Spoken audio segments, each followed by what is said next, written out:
This is the Vic Feazell Show podcast, hosted by Vic Feazell and Jonathan Zimick. Sponsored by Moroso Wood-Fired Pizza, Pinewood Coffee Bar, and the law offices of Vic Feazell. So, Vic, when did you first hear about Lucas? And did you ever think that you would cross paths with the guy? The first time I heard about Henry Lee Lucas was in 1983. And I remember I used to go home and sit on the foot of the bed and watch the news if I got home early enough, to see the 6 o'clock news. And there were these videos in the news of the Rangers walking Henry around saying, Henry Lucas has confessed to yet another murder. I went, And then, a few days later, Henry Lucas has confessed to yet another murder, Henry Lucas has killed 100 women. Wow. And then it was like, Henry Lucas has killed 200 women. Yeah. I was thinking, wow, that guy's killed a lot of people. But I didn't. It never crossed my mind that he had done any in Waco or McLennan County, or that I would ever have to deal with him. So were they mostly cases in Texas? Is that why it's on Texas news, or were they all over the country at that point? The ones I would see on local news were in Texas. Cool. But then they would say he's confessed to murders all over the country, and the numbers kept going up and kept going up. Yeah. Great. I know, but it was the Texas Rangers. Right. And everyone trusted the Texas Rangers. They were a legend. Right. Maybe not a well-deserved legend. There are things that have come out about the Rangers and their history that's not real good, but, everybody's got problems with their history. But people believed it, if the Texas Rangers are saying this guy killed this many people, then he killed that many people, And certainly the murders he was confessing to must have happened. Right. And we found out later he confessed to over 80 murders that never even happened. Great. Yeah. And to thousands of murders that did happen, he confessed to, but he didn't do them. Murders that didn't even happen. He just made them up? Just made them up. Yeah. Oh. Yeah. This was his first confession. He had been arrested as a suspect on the murder of Kate Rich up in Montague County by old Sheriff Conway. Right. And Sheriff Conway figured he had the murderer of Kate Rich, an elderly woman that Henry had done odd jobs for. Okay. He and his girlfriend Becky had ended up at Kate's house, and she put him up in a chicken coop out back, let him live there, fix it up, and he did odd jobs. Then Kate ends up missing, and Conway was convinced that Henry had done it. So he arrests Henry and locks him up in a jail. There's no evidence that he did it. None. No fingerprints, no blood. At that time, her body hadn't even been found. I'm not positive to this date that her body has been found. That's something I'd like to look into in much more detail later. Yeah. They claim that Henry incinerated her body, and she was not a small woman, that he incinerated her body in a wood-burning stove. Whoa. Yeah, that would have made a lot of grease. Yeah. That would have probably caused a major fire. Wow. And you wouldn't have been able to take a human body and burn it down to where it looked like a couple of chicken bones. Right. And that's about what was left of Kate Rich. So they had no evidence, but they had a suspect. Well, Conway decided he wanted a confession, and he laid on Henry to confess. He kept Henry locked up in that jail. When we get down to that episode, I will do some background checking, and so I can recall how many days or weeks Henry actually spent there. Wow. They took his clothes away from him. They turned the air conditioner all the way up. He said he was freezing. And finally, after a while, he said, well, if they want me to confess, I'll confess. Wow, man. Yeah. And he said it was that time he decided if they're going to make me confess to one that I didn't do, yeah, then I'm just going to confess to everything. Wow. So they bring Henry over to the courthouse, and he's going to plead guilty. And he stands up, and the judge says, are you pleading guilty because you are guilty, not because you've been promised anything? And Henry says, yeah, I'm pleading guilty because I'm guilty, and this isn't the only one. I've done 80 others. Wow. Yeah. Well, everybody went crazy, 80? Holy cow. So the helicopters came flying in with the news reporters, and suddenly it was national news. Here's this guy who claims to have killed 80 people, and he just pled guilty to killing Kate Rich. Wow. So they sent him back to the cell and had him sit down with a legal pad and write out the 80 murders. Interesting. And he wrote them out. Well, I was in El Paso, and I saw a lady on the sidewalk, and kidnapped her and murdered her. And he would even draw little figures. They look like stick figures. They look like a little kids' drawings you might see on a refrigerator. It was kind of funny. And we've got a copy of that somewhere. Later we'll post it on the website. Cool. And if people want to see it, they can pull it up on the website. Henry's original confession of 80. Well, they take that confession and give it to Texas Ranger Phil Ryan. And they tell Phil Ryan, go investigate these murders. So Phil Ryan takes off investigating those alleged murders.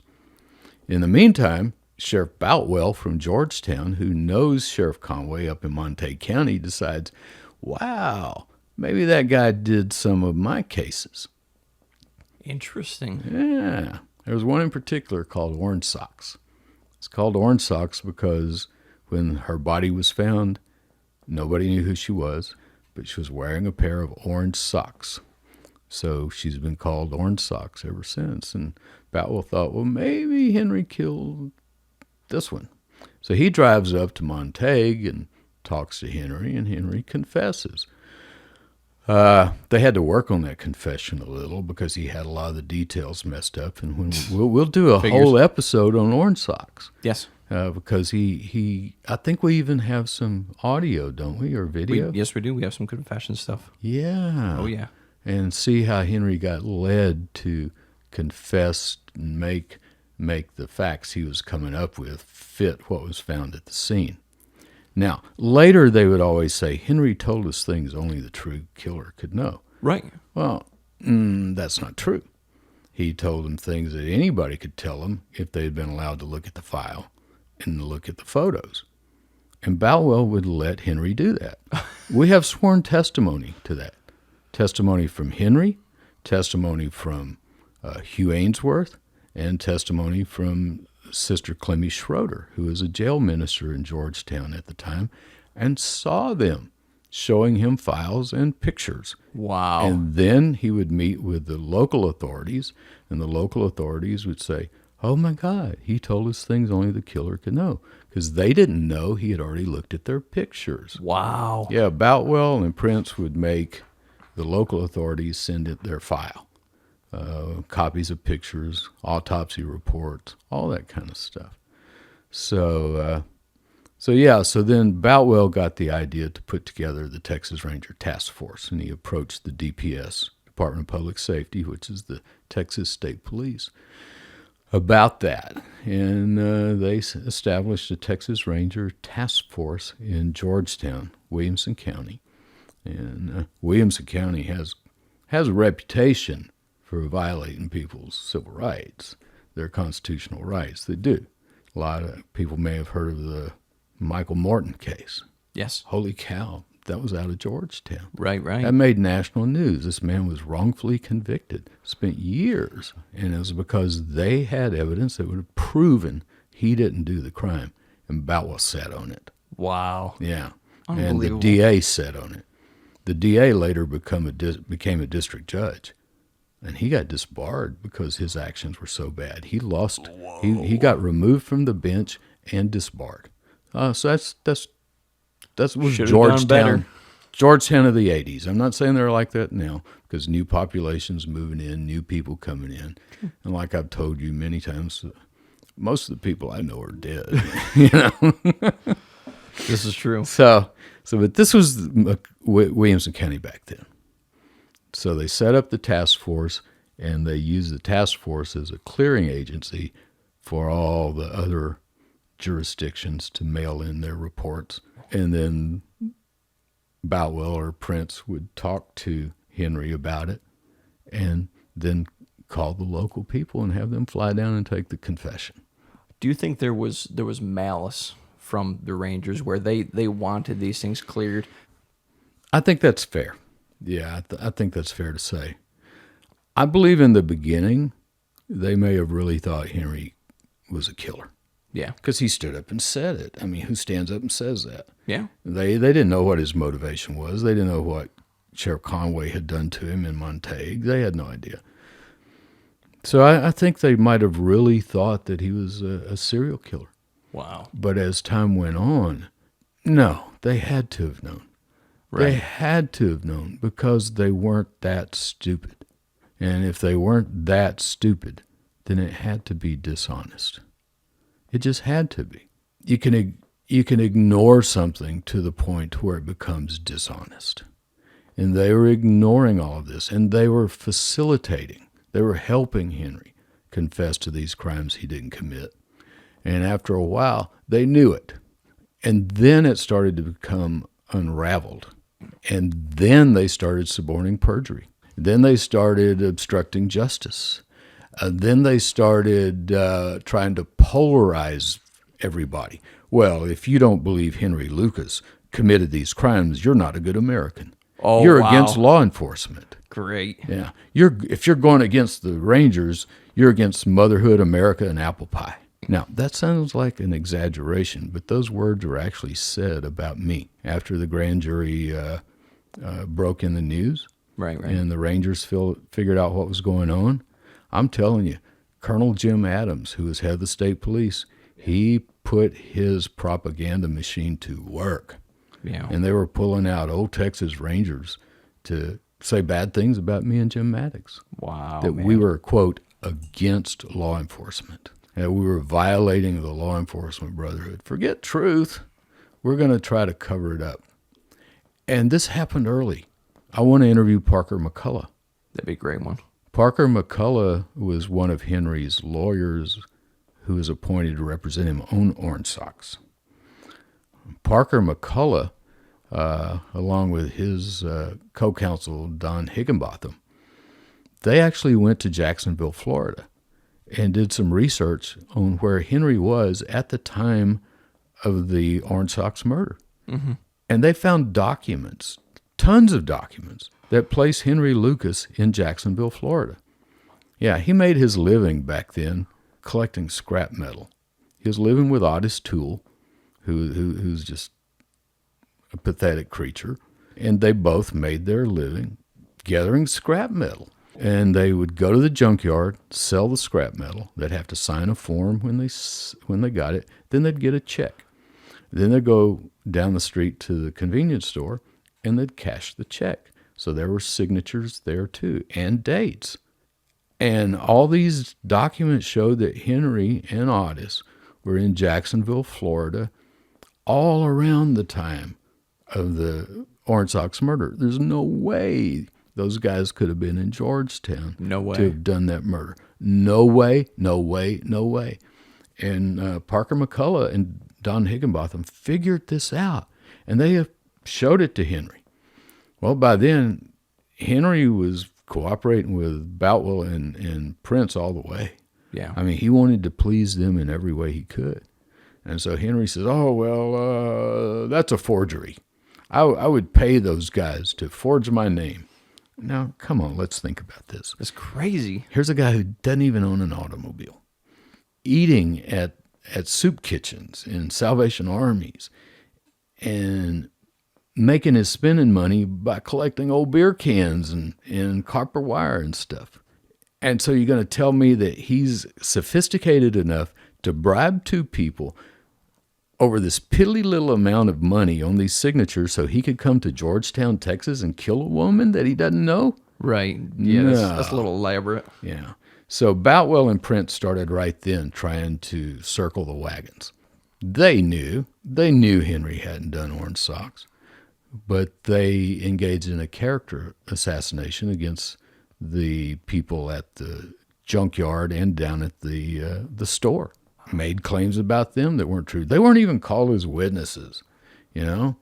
They were able to play Henry's tape to Boutwell because, anytime Boutwell got in a tight, he'd run into Henry with his little cassette recorder and get Henry to say something to fix it. Is that right? Yeah, so that's what he did. He got Henry to say, "Oh, those were forgeries," and they played that for the jury, and the jury convicted Henry because Henry was telling them to convict him. Yeah. I mean, we've got a video somewhere that we can put in that shows Henry after a guilty verdict, after being sentenced to death, being put into the back of a police car.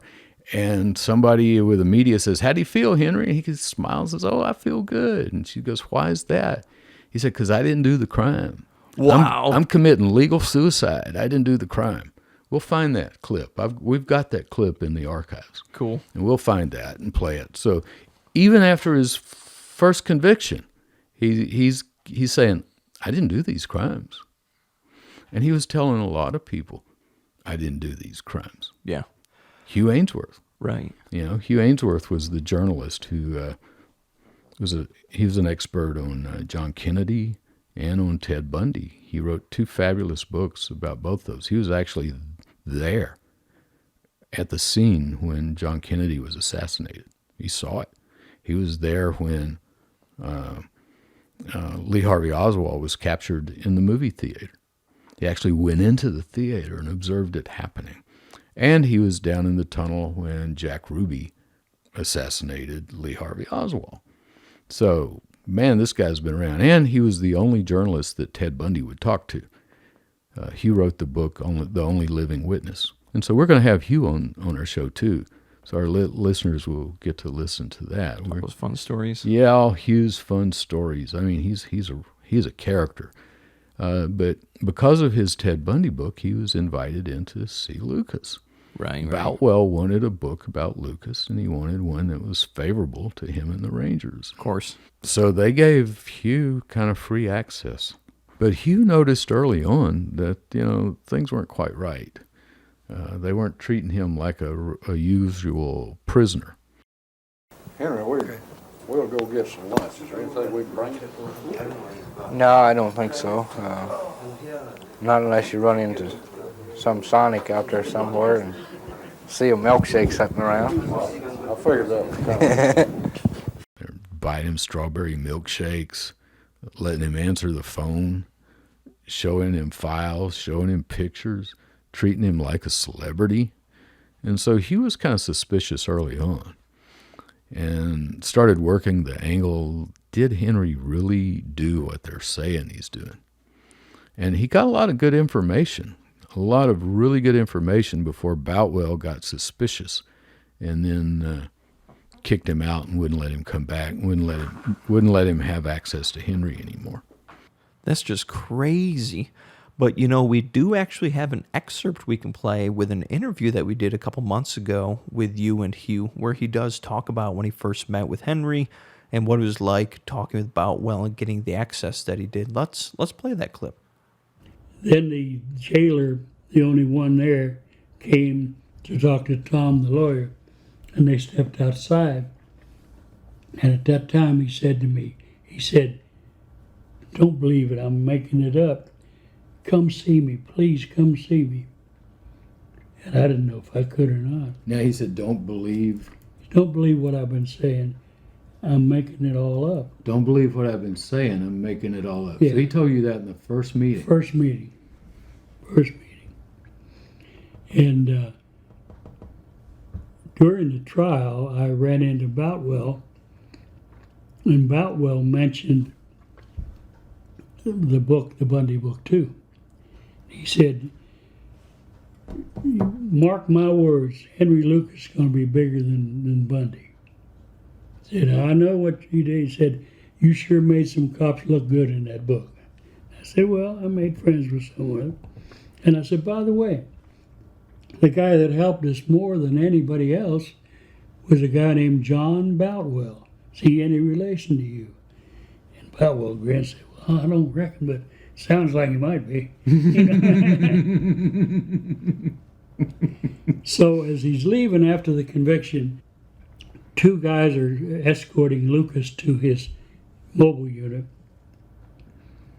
Boutwell says to me, he said, he's going to be bigger than Bundy.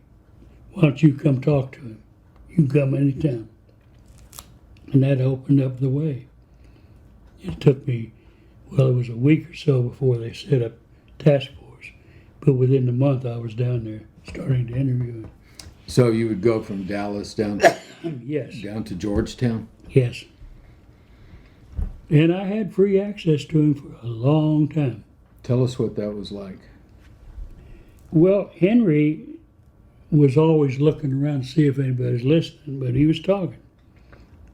And he's always said, they're taking me here, and they did this, and they showed me pictures. And one day, I went in to see him, and he was in with one of the Rangers, maybe somebody else, I don't know who else.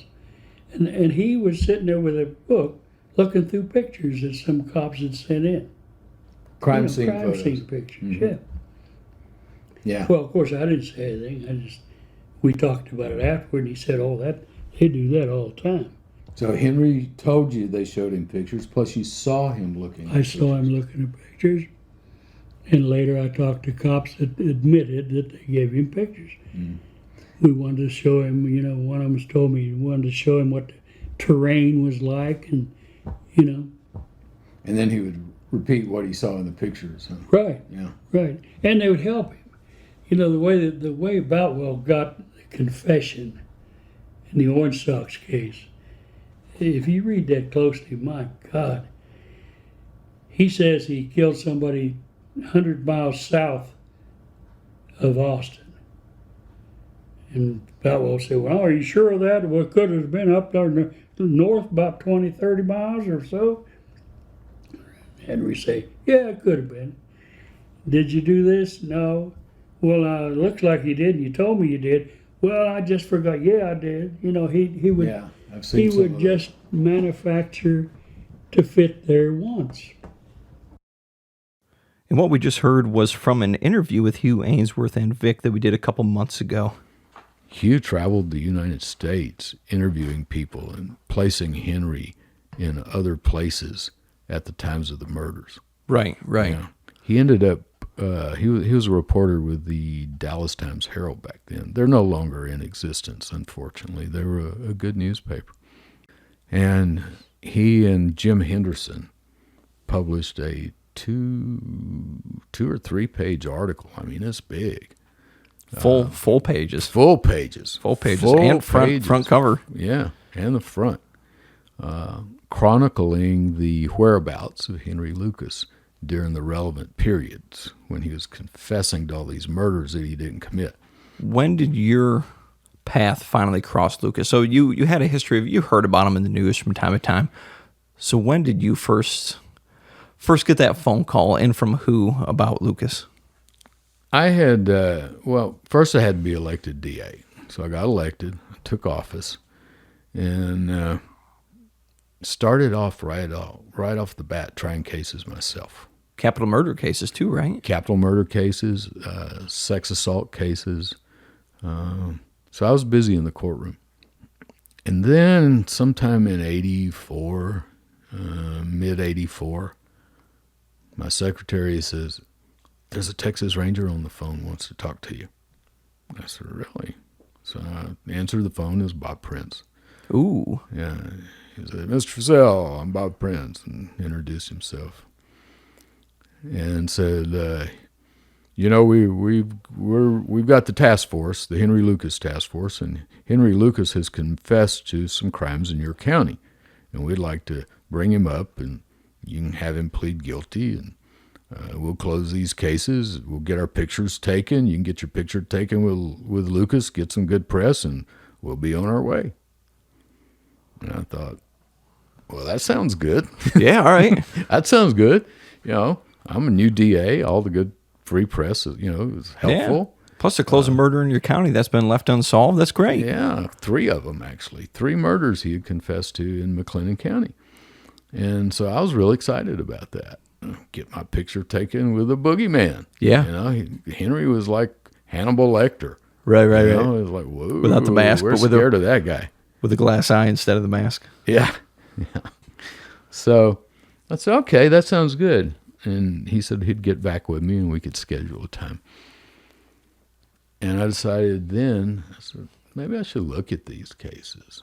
Right. So did they actually send you his confession yet? So you got the phone call. Is the protocol where they'd send you that confession, you look at his confession and kind of match it to facts? Yes, that's true. And actually, they had let our sheriff's department interview Henry. Oh, wow. Yeah, we were one of the local jurisdictions that went down, and Henry confessed to one of our sheriff's deputies on a couple of the cases. Yeah. Wow. And so those were already in our sheriff's office files. And then there was the Rita Salazar confession. We'll play that one. Yes. Yeah, We've we got have it. that. We have that one on video and audio.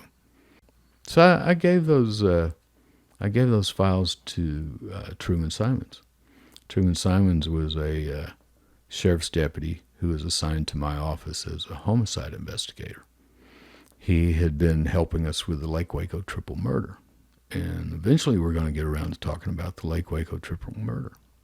But Truman Simons is a good investigator. He had been with the police department before. He solved the Lake Waco murder after the Waco Police Department had basically given up on it. Truman solved it. And it took him a long time to convince me to get it indicted because I wasn't happy with the state of the evidence. I kept wanting more and more and more and more. Truman was getting mad at me. He was. But, I was not going to take a case to court that I didn't believe beyond a reasonable doubt had been committed by the defendant, especially on any case. So I handed those files to Truman and I said, see what you can find out. I had read the confessions, and I don't know, there wasn't any red flags that went off, Really? There weren't any fireworks, that said, oh, this ain't right. But it just felt funny in my stomach. It's just, I don't know. By then I had already been DA for a few months. I'd read quite a few confessions, and I don't know, there was just something that I had a funny feeling about it. So that's partly why I asked Truman to look into it. It took maybe a week, and I remember it was one of those late nights. I was working at my desk. Truman Simons comes into my office. I said, what are you doing still here? He said, I've been working on this Lucas thing. And he looked kind of pale. And I said, what's up? He said, you're not going to believe what just happened. And then he explained to me what happened. He had been down on the first floor of the sheriff's office. They have a little computer station down there. Now, this was before everybody had a laptop on their desk. They hadn't been invented yet, This was just a station that connected to a hard drive in Austin called TCIC. Those are the Texas Criminal Records. And then it was also connected to the NCIC, the National Criminal Records. And so Truman had been doing some research on trying to find criminal records on Henry Lee Lucas. And so he comes back to my office and he says, here's what I got. I got nothing on our 3 cases yet. But look at this. And he opened up his notes and he shows me where we could prove that Henry was in this place at this time. Sometimes it was in jail for minor offenses. Oh, wow. At the same time that the murder took place that he had confessed to.